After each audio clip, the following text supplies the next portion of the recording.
Hi everyone, welcome to the bare minimum education. तो आज हम डिस्कस करेंगे 10 अगस्त 2022 की द हिंदू और द इंडियन एक्सप्रेस का न्यूज़ एनालिसिस। लेकिन स्टार्ट करने से पहले मैं बस आपको ये बताना चाहूँगी कि आज की वीडियो किन टॉपिक्स के अराउंड रिवॉल्व करेगी। It is so much going to be about what is Commonwealth, what are Commonwealth nations, what is this organization all about, what is the premise। फिर हम एक बहुत ही इंटरेस्टिंग चीज डिस्कस करेंगे, Israel Palestinian conflict को एक world history के perspective से देखेंगे। डेफिनेटली हम थोड़ा सा इंटरनेशनल रिलेशंस का भी कॉन्सेप्ट देखेंगे, इंडिया का स्टैंड भी देखेंगे, कैसे इंडिया इजराइल के रिलेशंस इवॉल्व हुए हैं थोड़े बहुत, वो भी देखेंगे। लेकिन मैं आपको एक स्टेटमेंट देती हूँ। अगर मैं आपसे ये पूछूं, एक सिंपल वर्ल्ड हिस्ट्री के, अगर आप बहुत ही ज़्यादा क्यूरियस स्टूडेंट रहे हैं, या वैसे भी मैं आपसे पूछूं कि when you see any political conflict unfolding, there is always an English bird flying bye.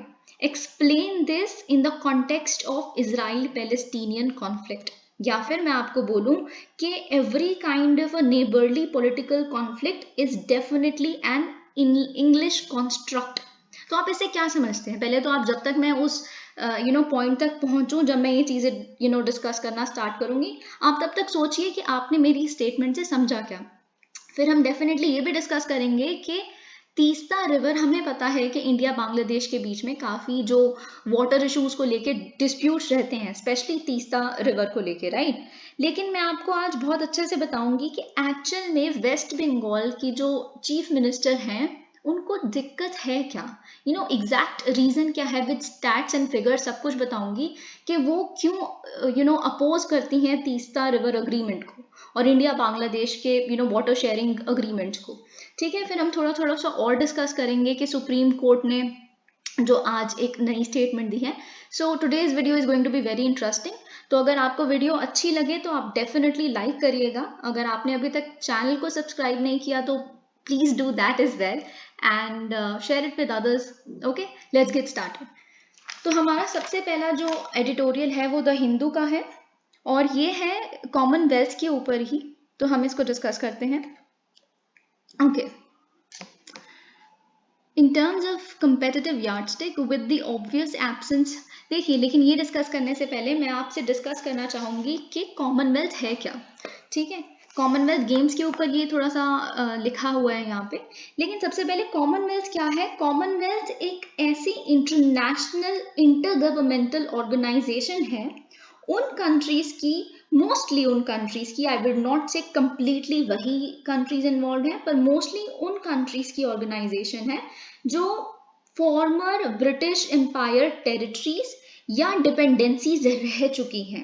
अब देखिए, मैंने यहाँ पे मोस्टली लगाया, so there might be exceptions as well. अब आप कहेंगे, या आप कभी सोचते होंगे कि ऐसी कौन सी कंट्रीज हैं जो ब्रिटिश कॉलोनीज नहीं रही फिर भी कॉमनवेल्थ का पार्ट है।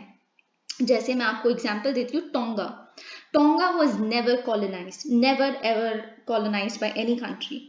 फिर आता है Mozambique. Mozambique was a colony but not of the British empire, it was a colony of the Portuguese empire. फिर आता है रवांडा। रवांडा में तो अभी एक मीटिंग भी हुई थी रिसेंटली कॉमनवेल्थ की। तो रवांडा भी एक जर्मन कॉलोनी थी, ना कि ब्रिटिश कॉलोनी। तो ये मैंने 3 आपको एग्जाम्पल्स दे दिए, ये आपको काफी पता होना चाहिए थोड़ा सा तो ऐसी कौन सी कंट्रीज हैं। फिर अगर हम बात करें कि कॉमनवेल्थ का हेडक्वार्टर्स कहाँ है, देखिए, अब जहाँ यहाँ पे ब्रिटिश की बात हो रही है कि ब्रिटिश अम्ब्रेला के अंडर कहीं ना कहीं ये सारी कंट्रीज आती थी, तो इसका हेडक्वार्टर्स भी लंदन में है, इसका सेक्रेटेरिएट का हेडक्वार्टर्स भी लंदन में है। ठीक है, और फिर एक चीज जो मैं आपको बताना चाहूंगी कि पहले आपने पढ़ा होगा कि इसकी जो मेंबरशिप है 54 होती थी, राइट। आप हर जगह कभी सर्च भी करेंगे तो आपको 54 मिलेगी, बट एक रीसेंट आपको एडिशन पता होना चाहिए कि 56 कंट्रीज, इसकी जो करंट मेंबरशिप है वो 56 कंट्रीज है। क्यों?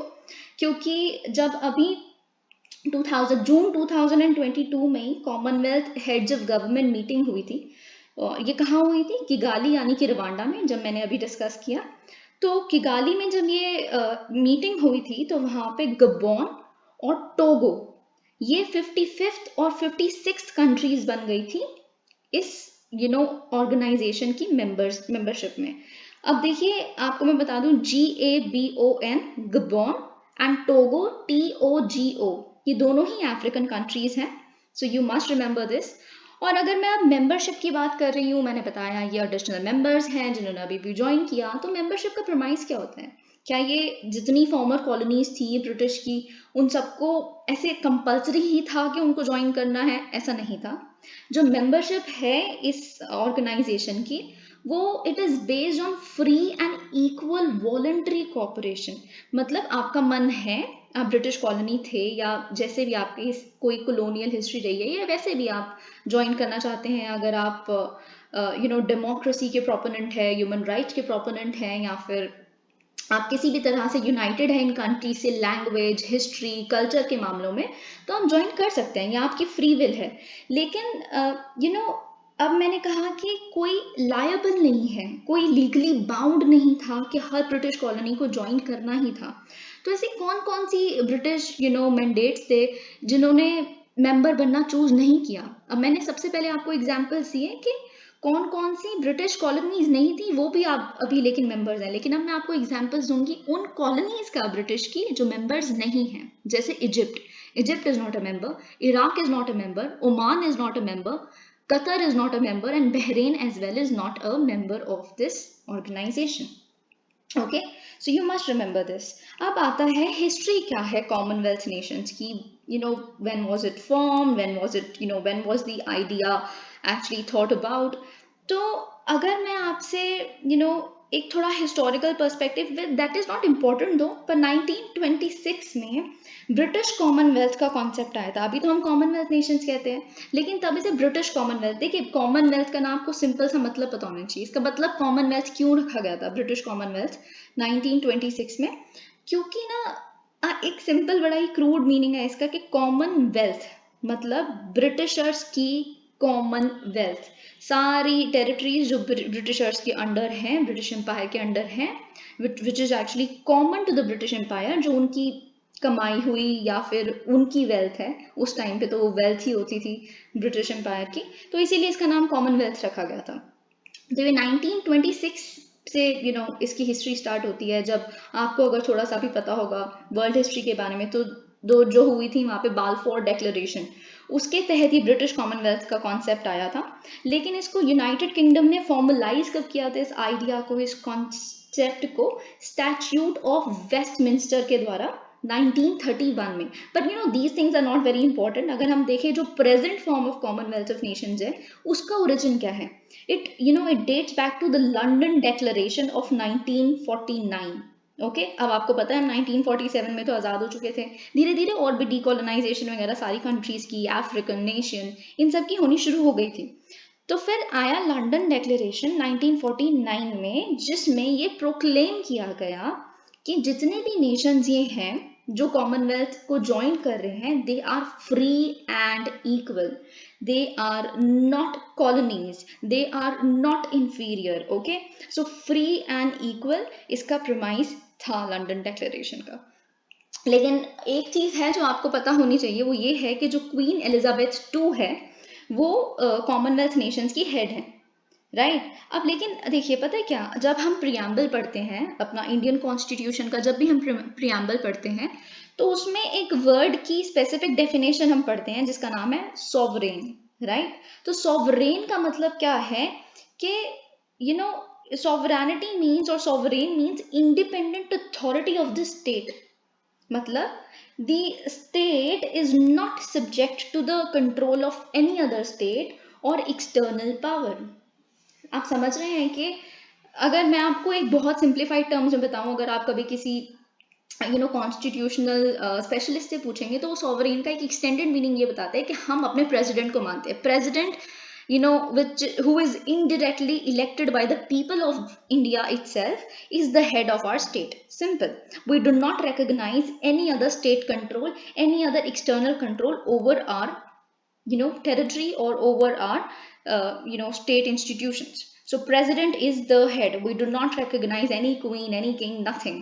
Okay, so that is the meaning of sovereign independent authority. लेकिन जब ऐसा हुआ था, प्रियम्बल लिखा गया, कॉन्स्टिट्यूशन लिखा गया, सॉवरेन, ये सब मतलब उसमें वर्ड्स डाले गए, डेमोक्रेटिक, लेकिन कहीं ना कहीं उस टाइम पे जब कॉमनवेल्थ का ये लंदन डिक्लेरेशन हुआ 1949 में, तो जो हमारे प्राइम मिनिस्टर थे जवाहरलाल नेहरू जी, तो उन्होंने एक, आप कह सकते हैं उन्होंने इस भावना से साइन किया इधर कि क्वीन एलिजाबेथ टू को हम, ठीक है, हम मानते हैं कि ये हमारी head of the Commonwealth Nations रहेंगी, क्योंकि कहीं ना कहीं हमारी एक शेयर्ड हिस्ट्री रही है, इतने सालों का साथ रहा है, और कहीं ना कहीं उनका ये बोलना इंग्लैंड का कि हम सारी कंट्रीज को फेयर और इक्वल मानते हैं, हमारी नज़र में आज से सब बराबर है, हम ऊपर नहीं हैं, तो ये एक बड़प्पन है, तो ठीक है हम भी मानते हैं, सिर्फ कॉमनवेल्थ के ग्रुप्स के लिए। हमारी कंट्री आपको क्वीन नहीं मानती, हम ब्रिटिश मोनार्क को एक पॉलिटिकल वो हेड नहीं मानते, लेकिन अगर हम कॉमनवेल्थ नेशंस का पार्ट हैं तो हम उसका हेड मानते हैं क्वीन एलिजाबेथ टू को।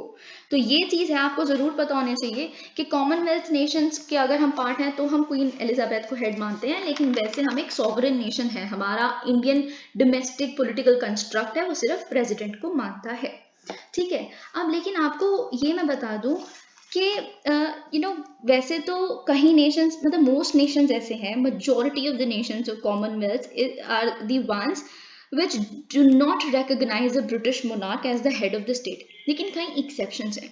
कहीं नेशंस जिनको हम कॉमनवेल्थ रेलम्स कहते हैं, कॉमनवेल्थ रेलम्स में कहीं कहीं नेशंस ऐसे आते हैं जो ब्रिटिश मोनार्क को का एक पॉलिटिकल वो टाई है उनका अपनी कंट्री से, मतलब वो हेड ऑफ द स्टेट मानते हैं आज भी ब्रिटिश मोनार्क को। जैसे आप Australia, the best example I think, Australian constitution ये कहता है, अगर आपको कभी भी मन करे ऐसी ऑस्ट्रेलियन कॉन्स्टिट्यूशन की, चलिए मैं बता देती हूँ आपको एग्जैक्ट लैंग्वेज, वो ये कहता है कि every member of the House of Representatives when takes an oath, तो ओथ क्या होती है, जब भी वहां का कोई भी एमपी ओथ लेता है तो वो पता है क्या बोलता है, IAB, मतलब अपना नाम, I do swear that I will be faithful and bear true allegiance to Her Majesty Queen Elizabeth II, her heirs and successors according to law, मतलब आने वाली जितनी भी उनके successors आएंगी क्वीन एलिजाबेथ की, उनको भी ये allegiance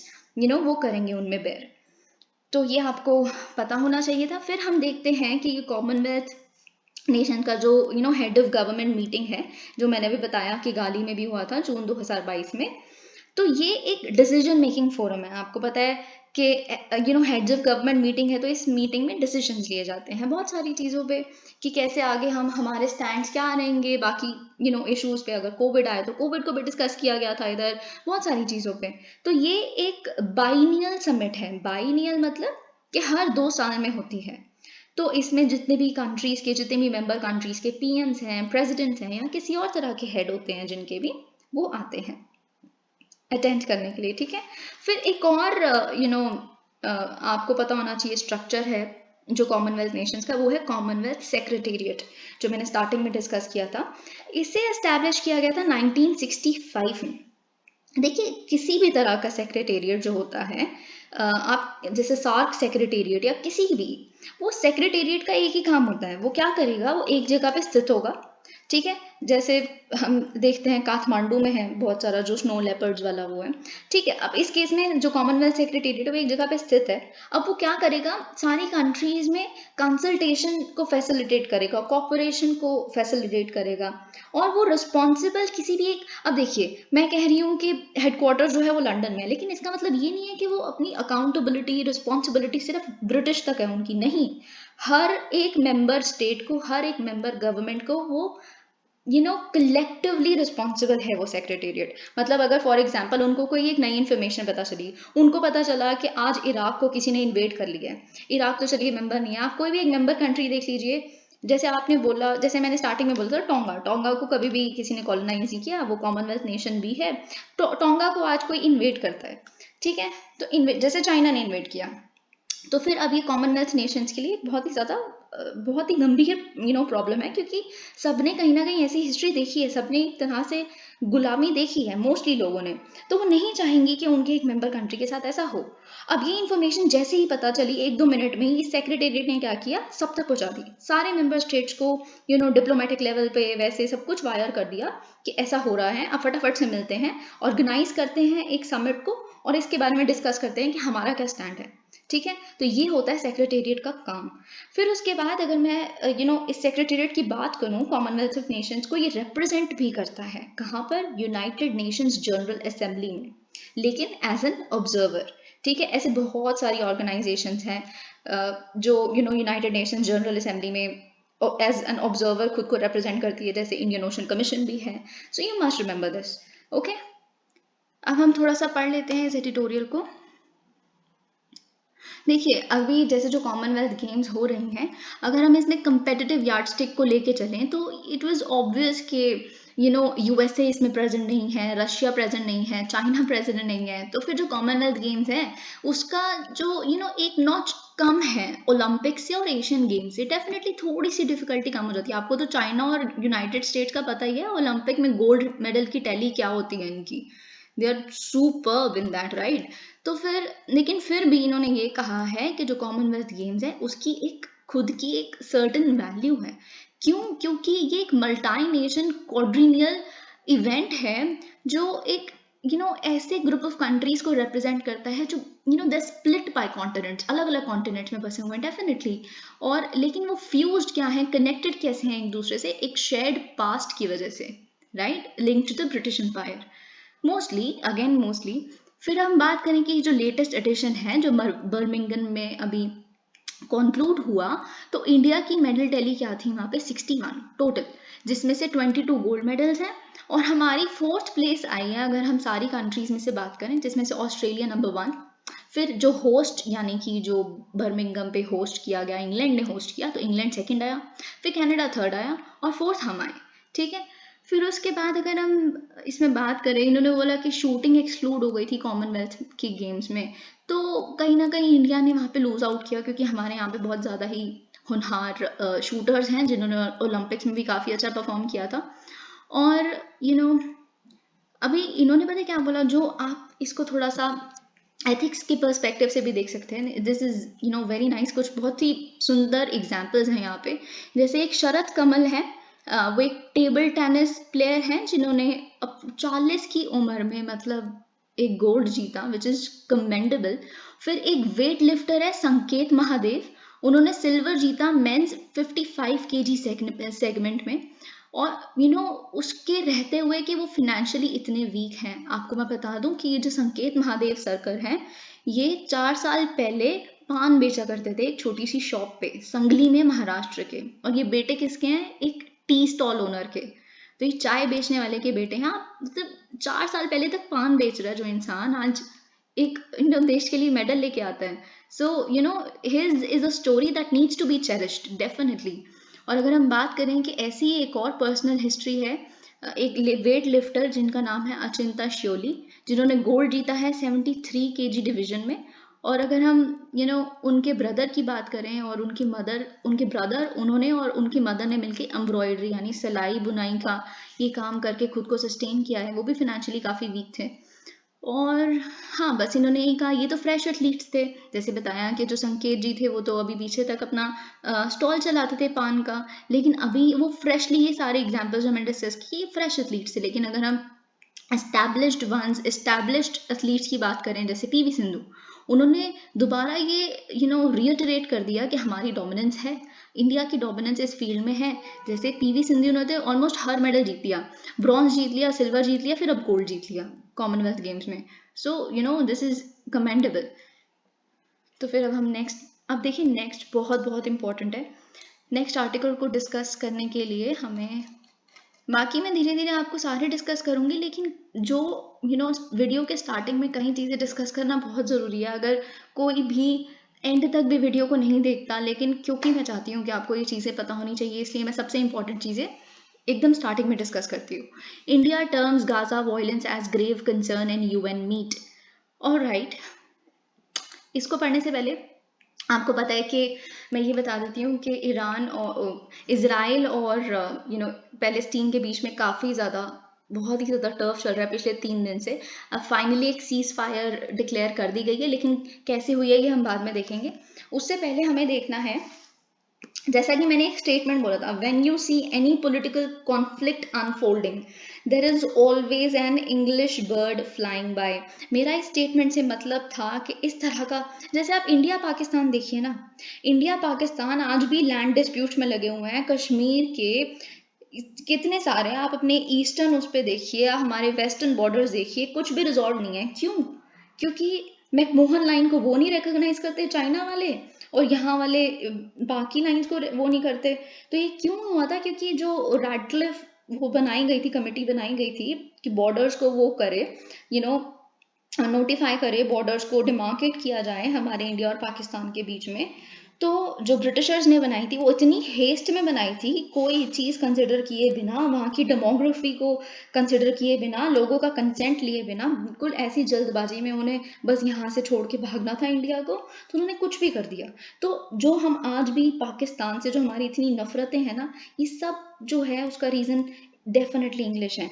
और एक और चीज़ में हमारा इंग्लिश कंस्ट्रक्ट क्यों है इस चीज़ में, क्योंकि जो हिंदू मुसलमान का जो कॉन्फ्लिक्ट है वो उस टाइम पे उन्होंने उसका फ़ायदा उठाया था। डेफिनेटली आप देख सकते हैं कि जो उन्होंने इलेक्टोरेट उनको वो दे दिया था मुस्लिम्स को स्पेसिफिक। बहुत सारे ऐसे रीजंस हैं। हर चीज़ ऑलमोस्ट ब्रिटिशर्स की हुई है। ठीक है, मैं आज मानती हूँ कि चीज़ें सुधर गई हैं, things have change for better, definitely they are working nicely, they are probably not that colonial minded, definitely. पर ये चीज़ को आप डिनाई नहीं कर सकते कि आपने बहुत सारे देशों को आपस में लड़वा दिया जो आज तक बस लड़ ही रहे हैं। तो अब हम इजराइल पैलेस्टीन की अगर हम बात करें, सबसे पहले हम ये जान लेते हैं कि ये जो कॉन्फ्लिक्ट है, जो अभी हम जिसकी बात कर रहे हैं इस एडिटोरियल में, वो भी रिसेंटली पिछले 3 दिन में क्या हुआ है? क्या हुआ है कि इजराइल का एयरक्राफ्ट आया, ठीक है, उसने किसको टारगेट किया? इस्लामिक जिहाद लीडर्स को गाजा में। ठीक है, गाजा स्ट्रिप आपको पता है। सबसे पहले तो आप क्या करिए, आप एक गूगल पे जाइए, please do me a favour, आप गूगल करिए एक इमेज को, इजराइल पैलेस्टीनियन कॉन्फ्लिक्ट। आपके पास एक इमेज आएगी जिसमें आपको पता चलेगा कि इजराइल के जो साउथ वेस्ट रीजन है वहां पे इजिप्ट है, जो साउथ ईस्ट रीजन है और ईस्ट रीजन है वहां जॉर्डन है, जो नॉर्थ ईस्ट रीजन है वो सीरिया है, और जो नॉर्थ है वो लेबनन है। तो अभी जो इजिप्ट के साइड पे आप देखेंगे वहां पे गाजा स्ट्रिप है, और अगर आप जॉर्डन की साइड पे जो देखेंगे यानी कि ईस्टर्न साइड पे, वो वेस्ट बैंक है, जहाँ पे उसके पास ही बिल्कुल जेरूसलम भी प्रेजेंट है। फिर अगर आप सीरिया की तरफ देखेंगे यानी कि नॉर्थ ईस्ट की तरफ देखेंगे तो वहाँ पे गोलन हाइट्स है।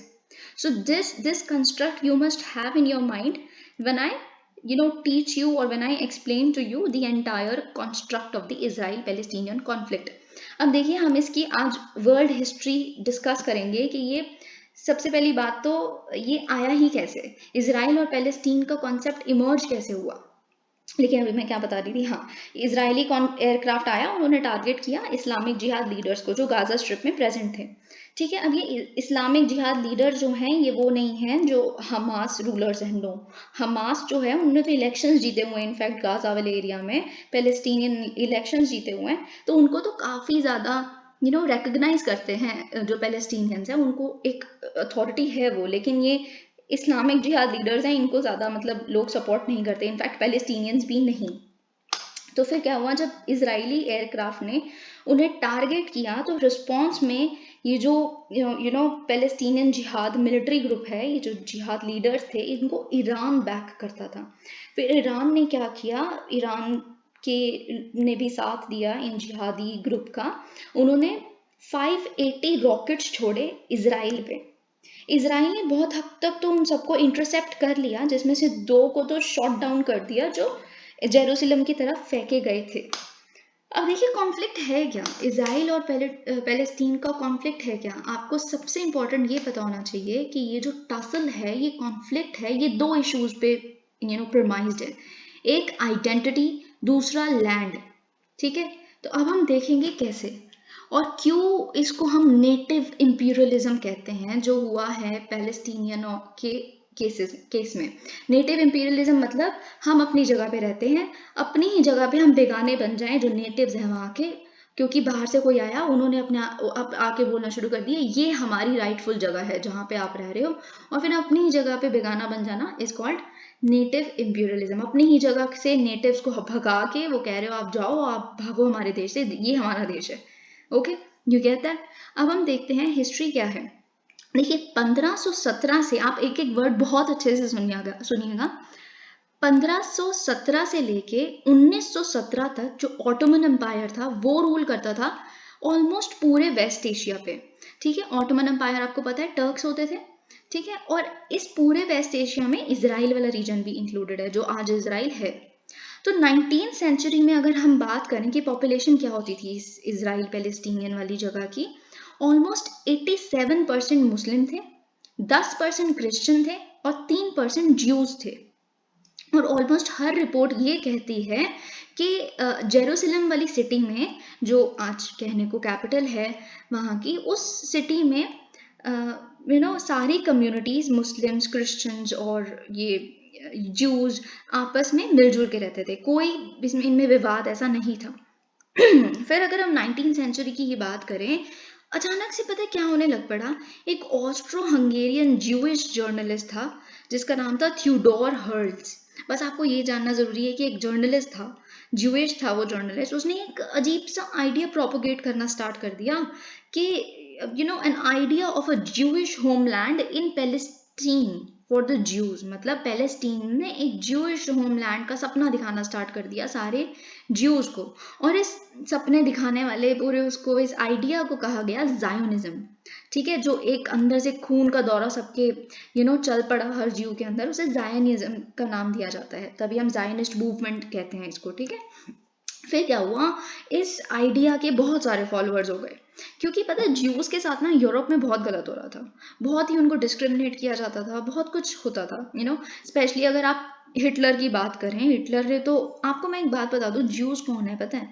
ज्यूज मुझे लगता है शायद सबसे अमीर लोग जो हैं वो ज्यू कम्युनिटी है, बहुत अमीर होते थे ये लोग। आज के टाइम पे भी अगर आप जाएं यूनाइटेड किंगडम और यूएसए की पार्लियामेंट की बहुत सारी बॉडीज में आपको ज्यूइश लीडर्स दिख जाएंगे, वो they are the richest of all, richest amongst everyone, है ना। तो वो बहुत रिच होते थे, और हिटलर ने फिर उनके अगेंस्ट यही करना शुरू कर दिया था। खैर हम हिटलर की बात देखेंगे बाद में, तो उनके साथ हिटलर ने भी बहुत डिस्क्रिमिनेट किया, ये आपको पता है। तो यूरोप में पहले से ही उनके अगेंस्ट बहुत सारी कॉन्स्पिरेसीज, ये झूठे होते हैं, ये लूटते हैं, ऐसी कॉन्स्पिरेसीज होती थी उनके अगेंस्ट डिस्क्रिमिनेशन करने के लिए। फिर क्या हुआ, आया 1917 की बात। 1917 में क्या हुआ, ब्रिटिश गवर्नमेंट ने अनाउंस की, जो अभी हमने कॉमनवेल्थ के टाइम पे भी देखी थी, बाल्फोर डिक्लेरेशन। क्यों की उन्होंने अनाउंस? क्योंकि उनको ये दिल में उम्मीद थी कि यूएस सपोर्ट मिल जाएगा उनको वर्ल्ड वॉर 1 के लिए। ठीक है, तो आपको अभी मैंने बताया ज्यूज तो बड़े अमीर थे, तो उनके वॉर को फंड करने वाले लोग मिल जाएंगे ब्रिटिशर्स को। इसीलिए उन्होंने इस डिक्लेरेशन के तहत ये प्रॉमिस किया कि हम एक एस्टैब्लिशमेंट देंगे ज्यूइश पीपल को पैलेस्टीन में, और उनका एक नेशनल होम बनाएंगे वहां पे।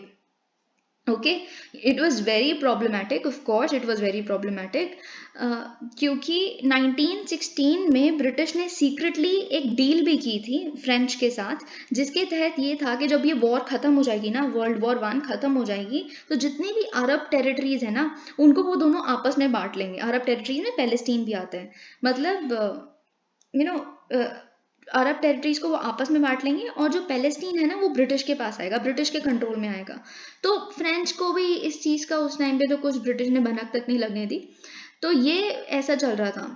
फिर उसके बाद क्या हुआ, ब्रिटिश ने एक और प्रॉमिस किया हुआ था, किसको? रूलर ऑफ मक्का को, जिनका नाम था शरीफ हुसैन, और उनको प्रॉमिस किया था 1915 में कि हुसैन को हम रूलर बना देंगे उस पूरे रीजन का जो पैलेस्टीन को भी कवर करता है। मतलब पैलेस्टीन कंट्रोल में आने वाला था ब्रिटिशर्स के, लेकिन उन्होंने हुसैन जी को ये किया हुआ था वादा कि हम आपको पैलेस्टीन का और बाकी आसपास वाले सारे रीजन का आपको रूलर बना देंगे, अगर वो एक अरब रिवोल्ट लीड करेंगे अगेंस्ट दी ऑटोमन्स। ठीक है, और उन्होंने वो किया भी।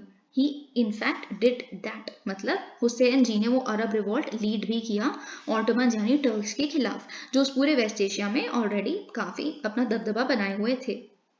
अब देखिए, जो पैलेस्टीन में अरब्स थे ना, they vehemently oppose the declaration, the Balfour declaration, क्योंकि उनको ये ऑब्वियसली डर था, वो रहते हैं ना पैलेस्टीन में, अरब्स रहते हैं ना पैलेस्टीन में, तो क्यों, कहाँ से ज्यूइश होमलैंड मिल जाएगा उनको, क्यों मिलेगा?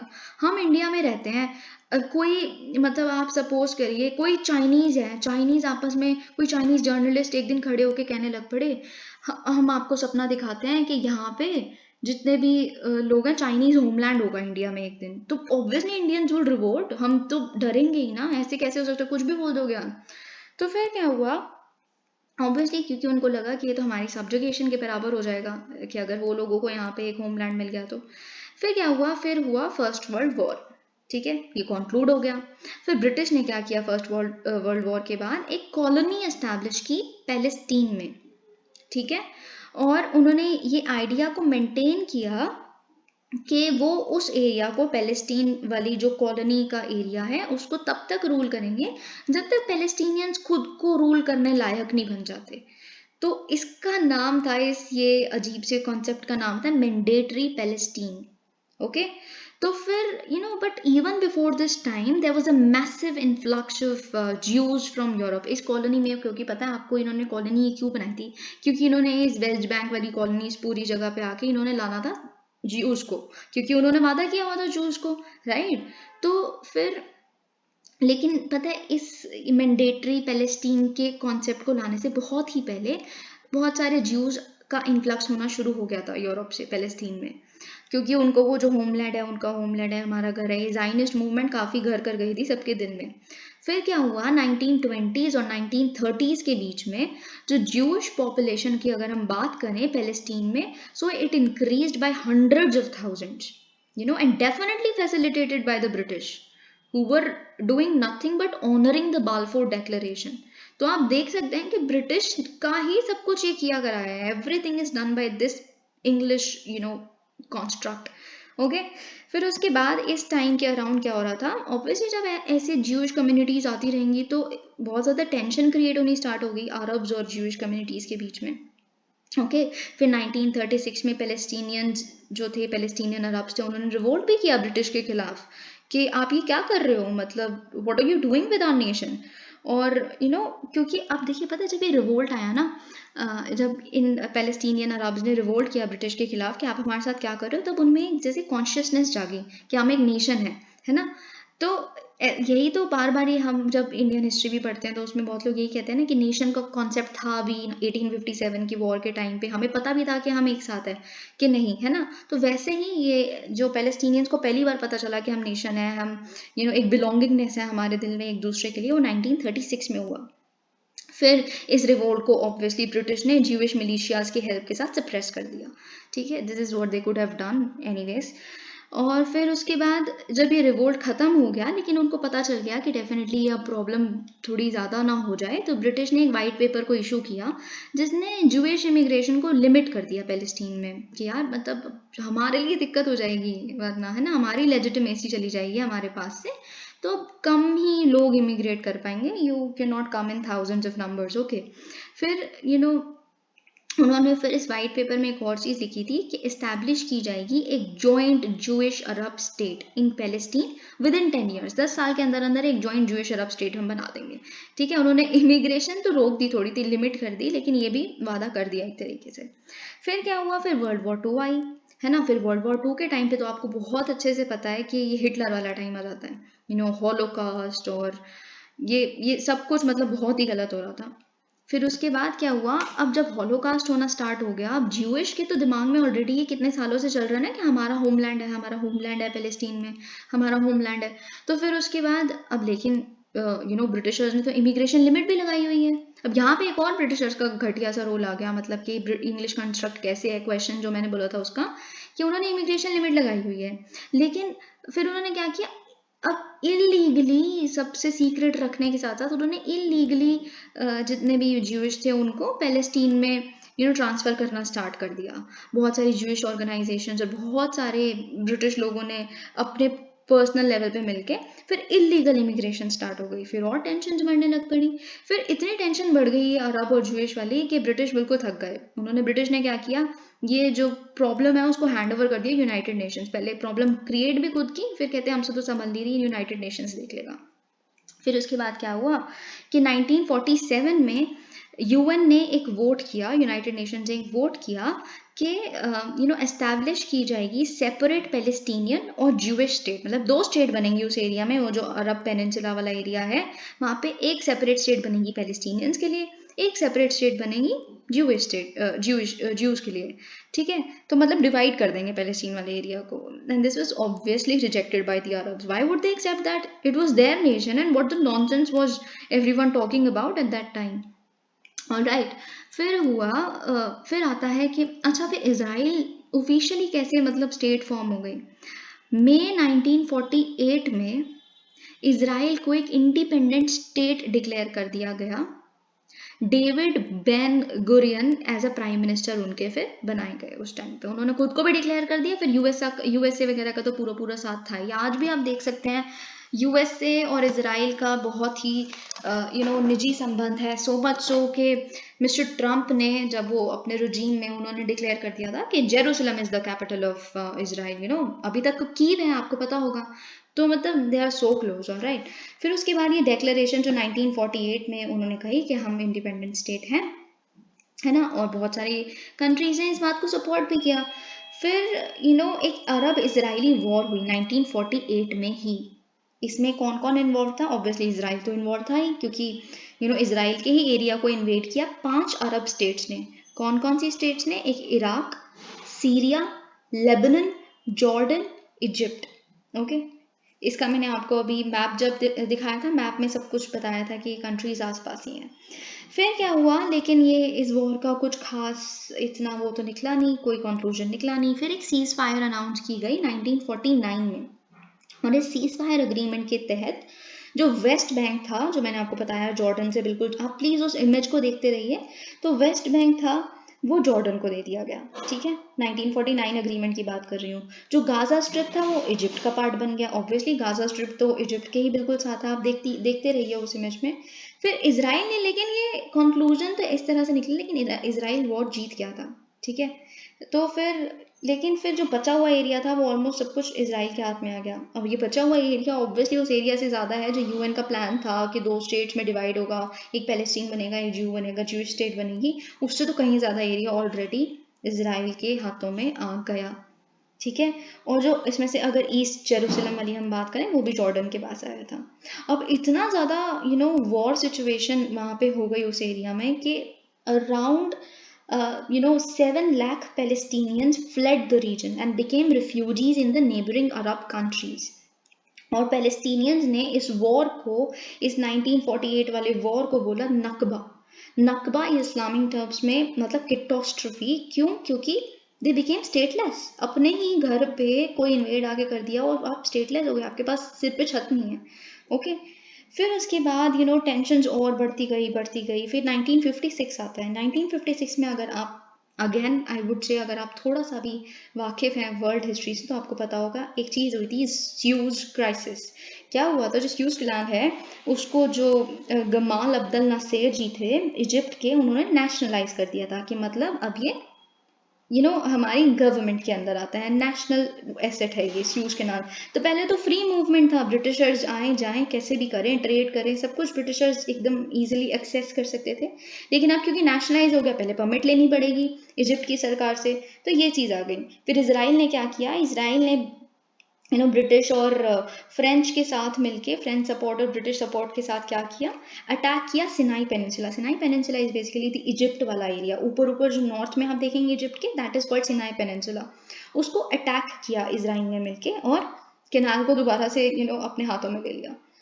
फिर उसके बाद क्या हुआ? अब हम आते हैं 1967 पे। 1967 में एक बहुत फेमस वॉर हुई जिसका नाम है 6 डे वॉर, क्योंकि ये 6 दिनों तक चली थी इसलिए 6 डे वॉर।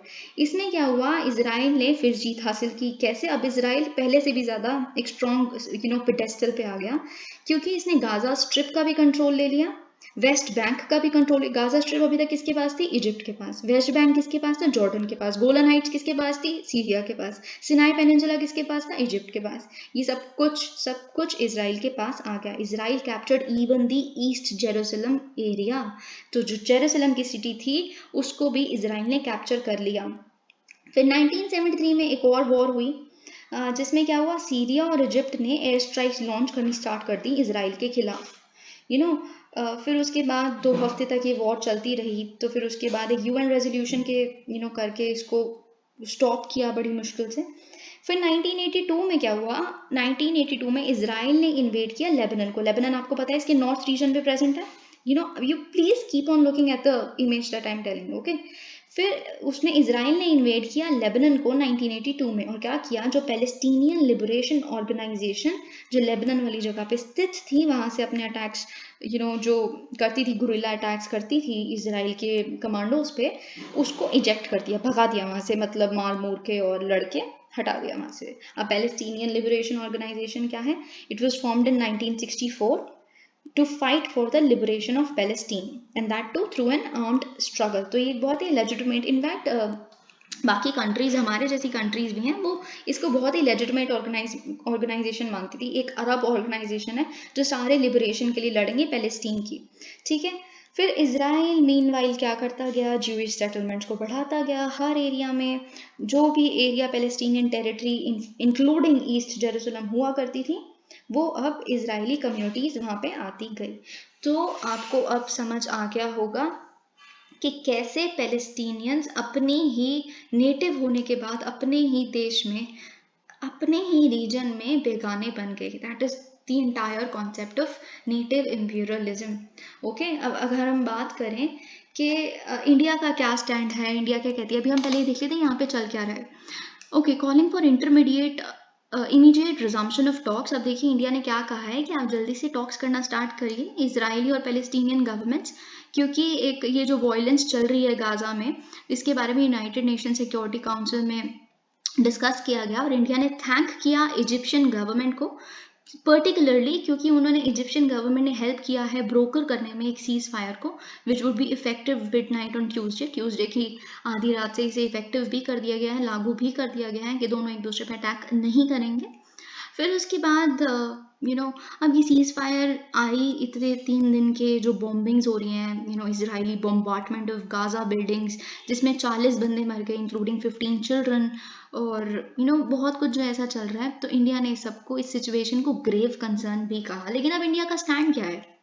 देखिए आपको ना एक बड़ी इंटरेस्टिंग बात बताती हूँ कि इंडिया और पाकिस्तान ना किसी एक चीज़ में दोनों का अगर सेम स्टैंड है ना, तो वो ये है कि हम पैलेस्टीन को, एटलीस्ट ऑफिशियली, हम आपस में, हमारे रिश्ते इजराइल के साथ क्या हैं वो तो अच्छे हैं ही, वो अलग बात है, लेकिन ऑफिशियली हमारा सदियों से यही स्टैंड रहा है दोनों कंट्रीज का। पाकिस्तान का तो ये रीज़न है क्योंकि वो ऑब्वियसली अरब सॉलिडारिटी है उनके दिल में, और इंडिया का भी ये क्योंकि हम ऑलरेडी एक कॉलोनियलिज्म को देख चुके हैं। जो महात्मा गांधी का भी स्टैंड था वो यही था कि जो हो रहा है अरब ये पैलेस्टीन वाले रीजन में, वो गलत हो रहा है। अपने ही देश में बिल्कुल वो अनजान बन जाना, बनाया जाना, जबरदस्ती आगे जगहें घेर लेना, इट इज रॉन्ग। तो तब से हमारा स्टैंड ये है कि हम पैलेस्टीन को सपोर्ट करते हैं, पैलेस्टीन को अपना एक वो मिलना चाहिए, ओके, राइटफुल ड्यू, उन्हीं का वो रीजन है, ये हमारी ऑफिशियल स्टैंड है। लेकिन क्या हुआ ना, अभी रिसेंटली डिप्लोमेटिक लेवल पे हमने डी हाइफनेशन ऑफ पॉलिसी को अपना लिया। डी हाइफनेशन मतलब, हाइफन क्या होता है? 2 चीज़ों को जोड़ता है, राइट? हाइफन जोड़ता है, लेकिन हमने डी हाइफनेशन मतलब हाइफन हटा दिया, 2 चीज़ों को जोड़ा नहीं, अलग अलग कर दिया। मतलब हम पैलेस्टीन से अलग से डील करेंगे और इजराइल से अलग से डील करेंगे। दोनों हमारे लिए अपने अपने जगह इंपॉर्टेंट हैं, दोनों का कोई ताल्लुकात नहीं है। अगर हम इजराइल से मिल रहे हैं तो पैलेस्टीन को कोई दिक्कत नहीं होनी चाहिए, पैलेस्टीन से मिल रहे हैं तो इजराइल को कोई दिक्कत नहीं होनी चाहिए, क्योंकि दोनों अलग हैं। ये डी हाइफनेशन ऑफ पॉलिसी है, ठीक है। फिर अगर हम जैसे इसका अगर हम एग्जाम्पल है, जब 2017 में इंडिया के जो प्राइम मिनिस्टर हैं मोदी जी, उन्होंने विजिट किया, लेकिन उन्होंने सिर्फ इजराइल को विजिट किया, वो पैलेस्टीन नहीं गए उस विजिट में। आप समझ रहे हैं? इनफैक्ट मतलब मैं आपको ना एक सिंपल सी, आप I2U2 देख रहे होंगे, Israel, India, United states and UAE, है ना, ये भी काफ़ी इवॉल्व कर रहे हैं। बहुत सारी और economic cooperation, defence cooperation Israel और इंडिया में काफ़ी बढ़ चुकी है। तो मैं आपको एक चीज़ बताती हूँ कि जो करंट रजीम है ना, हमारी जो प्रेजेंट गवर्नमेंट है, एनडीए की सरकार है, ऐसे ही जो एपीजे अब्दुल कलाम कह रही हूँ, अटल बिहारी वाजपेयी जी जो थे, वो भी एनडीए की ही सरकार लेके आए थे, राइट। तो ये जो है ना एनडीए रजीम है, वो मोस्टली बहुत ज़्यादा टिल्टेड होता है इसराइल की तरफ, प्रो इसराइल होता है। क्यों? क्योंकि ये प्रो यूएसए भी हैं। जो कांग्रेस की सरकार और उनका रजीम होता था वो बहुत ज़्यादा प्रो रशिया होते थे, बहुत ज़्यादा, है ना। तो और वो इसराइल और यूएसए के थोड़े से खिलाफ, क्योंकि वो थोड़ा सा सोशलिस्ट है ना कांग्रेस, तो लेकिन इसीलिए थोड़ा सा सॉलिडारिटी विद रशिया। पर ये जो है ये थोड़ा कैपिटलिस्ट बैंड है, राइट विंग का जो बैंड है वो थोड़ा सा कैपिटलिस्ट है। आप इसको मतलब बिल्कुल न्यूट्रल बेसिस में बता रही हूँ आपको। तो जो कैपिटलिस्ट बैंड है, तो ऑब्वियसली जो यूएसए वो कैपिटलिस्ट कंट्री है, तो फिर जो यूएसए जिसको फेवर करता है वो इसराइल है, तो हम इसराइल को भी फेवर करते हैं कहीं ना कहीं, मतलब अभी वाली गवर्नमेंट। तो इनफैक्ट सो मच सो कि जब इसराइली जो प्रेसिडेंट थे वो इंडिया भी विजिट की थी, तो उन्होंने साथ में मिलकर दोनों ने ऐसी स्टेटमेंट दी थी कि India and Israel relation is actually a marriage conceived in heaven. Okay, तो अब हम देखते हैं नेक्स्ट आर्टिकल। ओके, सो आपने जैसा कि थंबनेल भी देखा होगा, जो नीतीश जी हैं, जो बिहार के चीफ मिनिस्टर थे, उन्होंने डंप कर दिया बीजेपी को, क्योंकि उन्होंने एनडीए की अलायंस को छोड़ दिया, अब वो उसके पार्ट नहीं है और उन्होंने रिजाइन भी कर दिया। कहाँ से? एज अ चीफ मिनिस्टर, ठीक है। अब ये स्पेकुलेशंस हैं कि वो तेजस्वी यादव के साथ राबड़ी देवी के घर पे भी थे, काफ़ी डिस्कस कर रहे थे, शायद एक महागठबंधन की सरकार बनेगी जिसमें कांग्रेस, बीजेपी और कांग्रेस, आरजेडी और ये जो जेडीयू तीनों मिलके एक सरकार बनाएंगे, ठीक है। तो अब आपको मैं थोड़ा सा प्रमाइस बता देती हूँ, वैसे तो इतना इम्पोर्टेंट नहीं है, पर नीतीश जी ने, आपको क्यों लगता है कि ऐसा किया? नीतीश जी का ये कहना है कि जो बीजेपी के चीफ हैं अमित शाह जी, वो क्या कर रहे हैं, आपको एक नाथ शिंदे वाला केस तो पता ही है जो महाराष्ट्र में हुआ है। महाराष्ट्र में शिवसेना के ही एक सेगमेंट को बीजेपी ने ऐसे इग्नाइट किया कि आप ऐसा करिए, ये कुछ लोग जो एक सेक्शन है, ये कह दीजिए कि हम असली शिवसेना हैं, आपको हम चीफ मिनिस्टर बना देंगे, बीजेपी हम आपको सपोर्ट कर देंगे, फिर आप एक गवर्नमेंट बनाइए, आपको शिवसेना की कोई ज़रूरत नहीं है। तो यही नीतीश जी का कहना है कि अमित शाह वहाँ पे भी कर रहे थे बिहार में। बिहार के इन्हीं के एक फॉर्मर एड हुआ करते थे नीतीश जी के, जिनका नाम शायद आरसीपी सिंह है। तो ये इन्हीं के साथ ही हुआ करते थे जिन पे करप्शन चार्ज करके पिछले ही हफ्ते इन्होंने अपनी पार्टी से, जेडीयू से निकाला नीतीश जी ने। क्योंकि करप्शन कह के तो इसलिए निकाला क्योंकि क्या कर रहे थे ना, अमित शाह जी उनको भी कह रहे थे कि आपको बिल्कुल हम एक नाथ शिंदे की तरह चीफ मिनिस्टर बना देंगे बिहार का। आपको ये तो पता ही है कि बीजेपी और जेडीयू ने मिलकर जब सरकार बिहार में बनाई है, तो उसमें बीजेपी के पास सीट्स ज़्यादा हैं, तो बीजेपी के लिए तो बड़ा आसान है किसी भी इंसान को तोड़ के ऐसे सपोर्ट करके गवर्नमेंट बनाना, क्योंकि फिर तो ये जेडीयू अकेली रह ही जाएगी, राइट। तो यही वो कह रहे थे, और फिर उसने बीच में फूट डालनी शुरू कर दी थी जेडीयू में, and that is why Nitish ji was very apprehensive of that.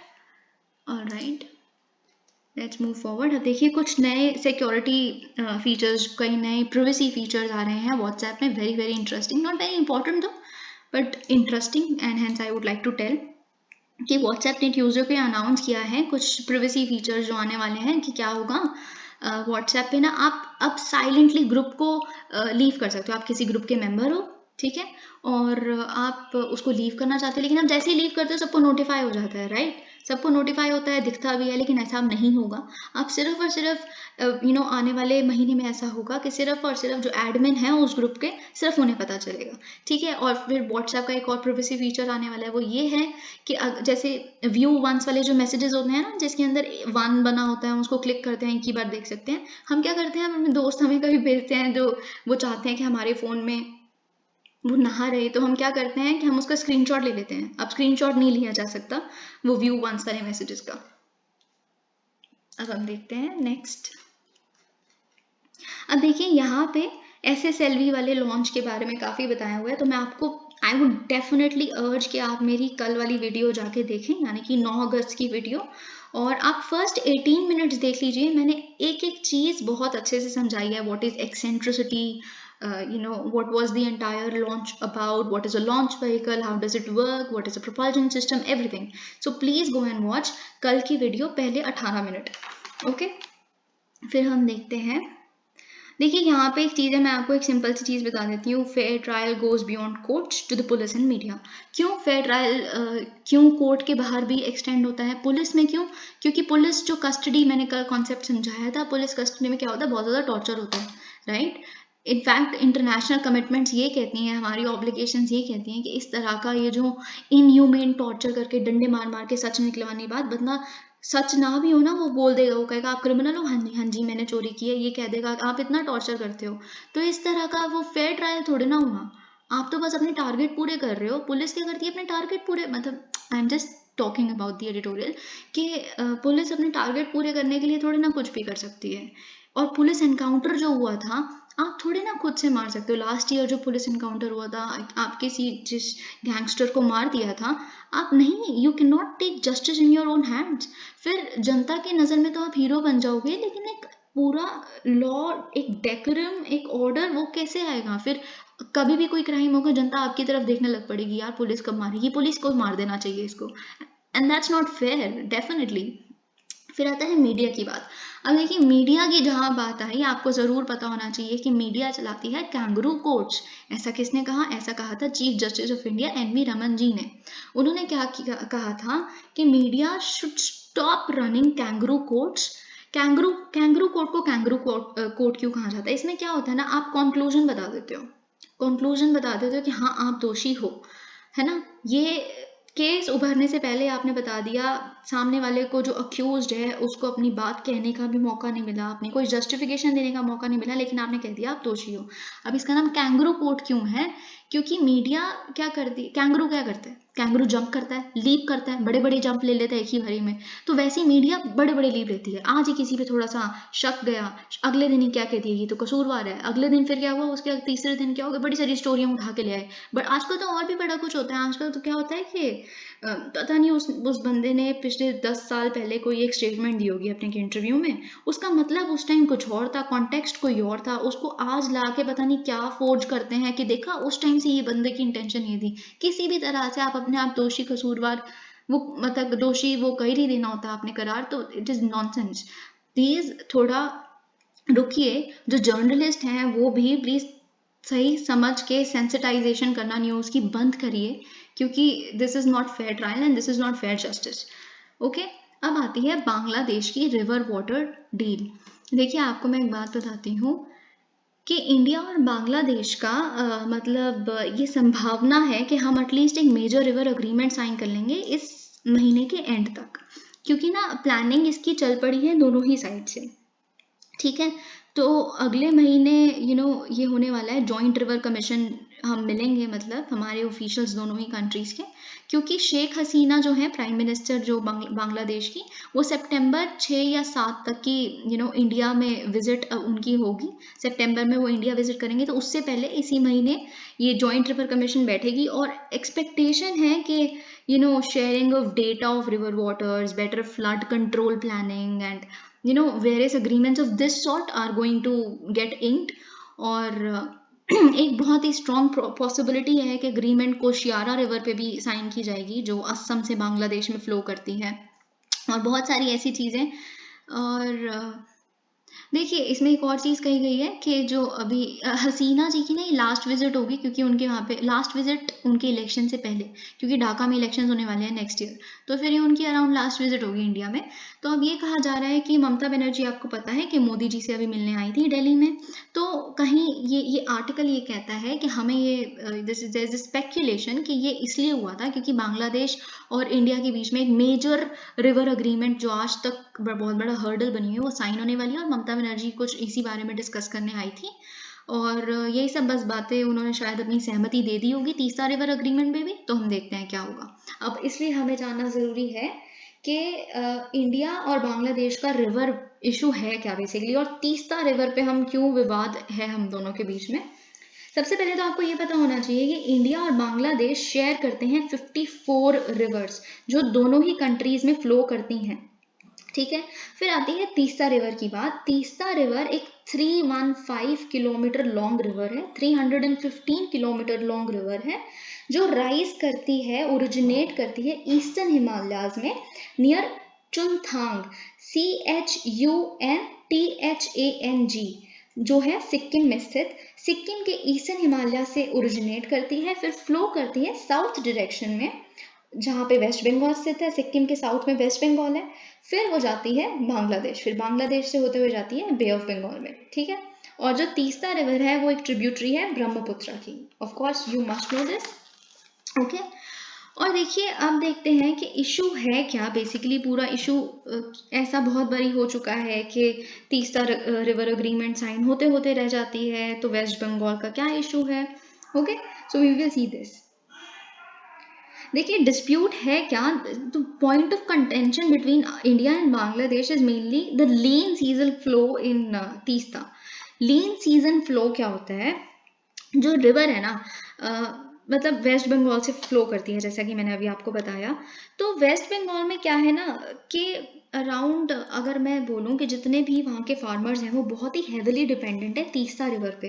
क्योंकि अगर हम नॉर्मल फ्लो देखें, मॉनसून फ्लो देखें अगर हम तीस्ता रिवर का, तो वो है 50 बिलियन क्यूबिक मीटर्स, नहीं it is about 60 billion cubic metres annual flow जो है तीस्ता रिवर का, ठीक है। लेकिन उसमें से जो मॉनसून में ही 50 बिलियन क्यूबिक मीटर्स वो हो जाता है, फ्लो हो जाता है। उसका फ्लो जो मेंटेन है मई टू सितंबर में, मॉनसून में वो 50 बिलियन क्यूबिक मीटर्स है। 60 बिलियन में से 50 बिलियन तो मॉनसून में ही हो जाता है। फिर आता है लीन सीजन। लीन सीजन क्या होता है, जब पानी का वो कम होता है ना, जब इतनी रेंज वगैरह नहीं होती, जब मानसून नहीं होता, वो लीन सीजन होता है। वो एग्रीकल्चर के लिए भी बहुत ही बुरा टाइम होता है, क्योंकि पानी नहीं होता इरिगेशन के लिए, और ऑल ऑफ दैट। तो उसमें उस दौरान, लीन सीजन दौरान, सिर्फ और सिर्फ 500 million cubic metres per month flow करते हैं, which is nothing. It is actually like drying of the river Teesta, actually like that. तो अब ममता बनर्जी का कहना ये है कि जो वाटर सप्लाई है ना वो स्टेट सब्जेक्ट है, राइट, ये स्टेट लिस्ट में आता है। और क्योंकि मैं एक स्टेट की चीफ मिनिस्टर हूँ, तो ये मेरा कर्तव्य है, दिस इज माई रिस्पॉन्सिबिलिटी, कि मैं अपने यहाँ के फार्मर्स को वाटर सप्लाई प्रॉपरली इंश्योर कर सकूँ। इसलिए जो मानसून में जितना भी पानी हम करेंगे, स्टोर करेंगे, वो उस टाइम पे लीन सीजन में जब उन्हें पानी की जरूरत होगी तब हम उन्हें देंगे, इरिगेशन के लिए और बाकी पर्पसेस के लिए, फिशिंग के लिए, बहुत सारी चीज़ों के लिए। तो I cannot let this water get shared with Bangladesh, so that is the point of Mamata Banerjee.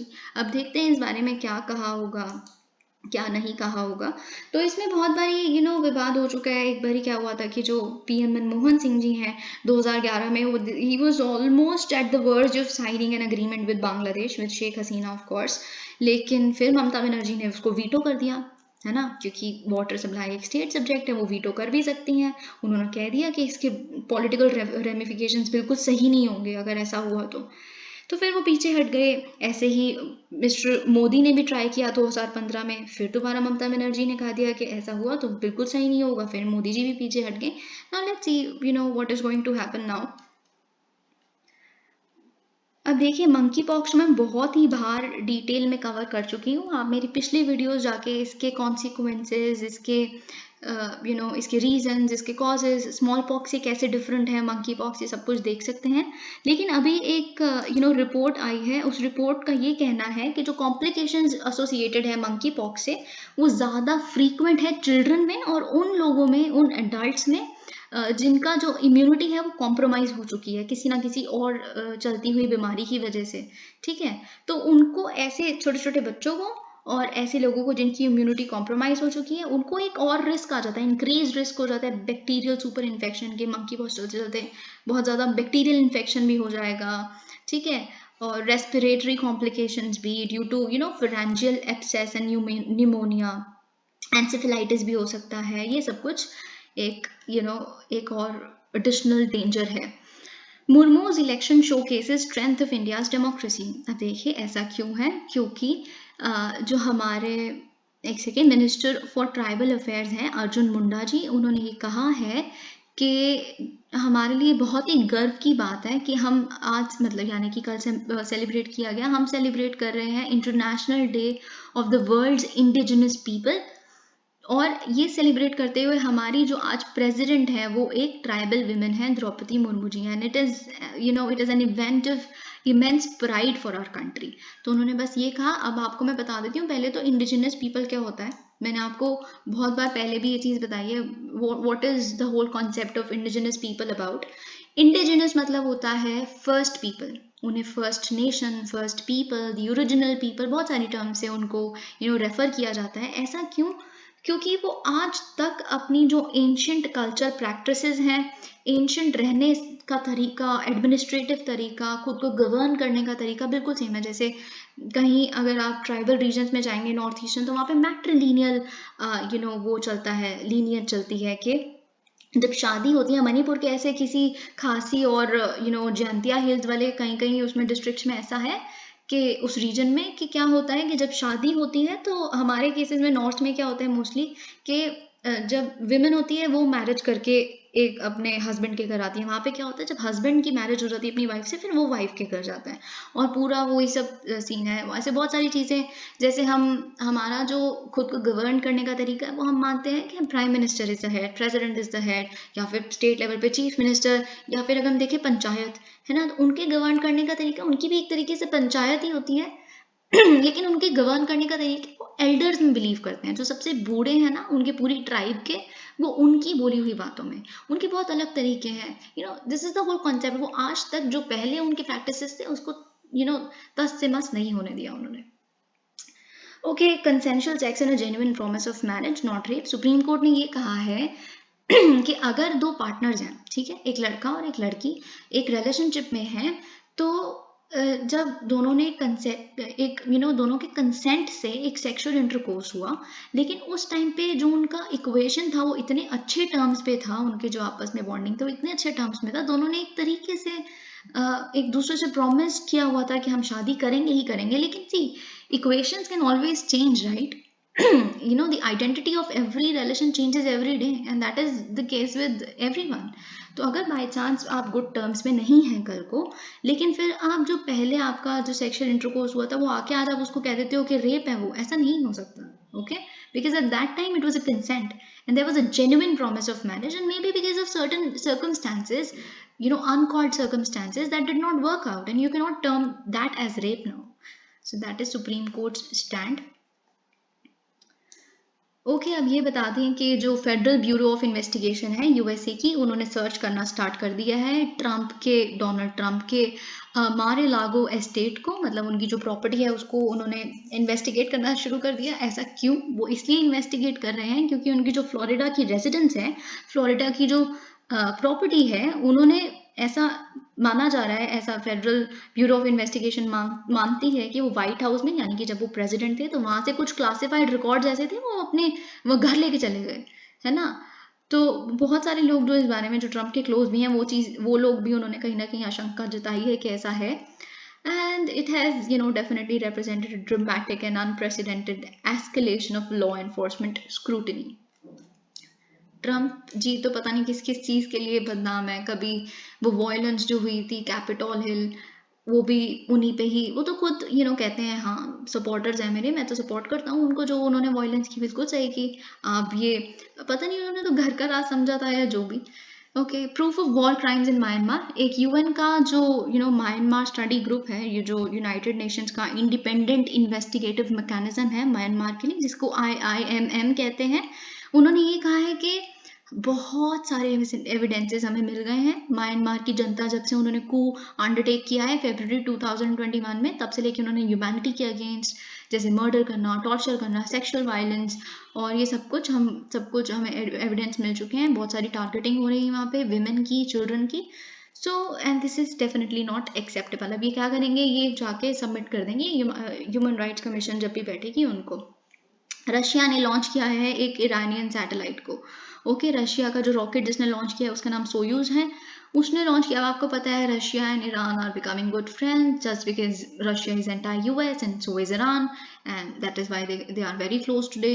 So is China, so is Pakistan, everything is changing, international scenario entirely is getting changed, right. So उन्होंने satellite को launch किया है Iran की, जिसका नाम है खय्यम, मतलब satellite का। ऑलराइट, अब खय्यम कौन है? खय्यम बेसिकली एक पर्शियन साइंटिस्ट हुआ करते थे, इसीलिए ईरान ने सैटेलाइट का नाम ये रखा है, ठीक है। और ये बेसिकली भेजी क्यों गई है, इन्वायरमेंटल मॉनिटरिंग के लिए भेजी गई है, हाई रेजोल्यूशन कैमरा फिटेड है सैटेलाइट में, and that is why. So that's it for today. Thank you so much. If you like the video, please hit the like button and also share it with others. Thank you.